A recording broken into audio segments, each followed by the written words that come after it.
ജീവിക്കുവാൻ മണ്ണു വേണം, മണ്ണു നന്നാകുവാൻ വിളകൾ വേണം.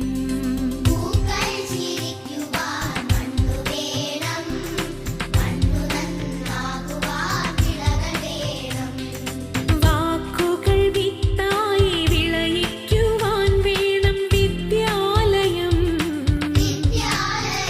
പൊതു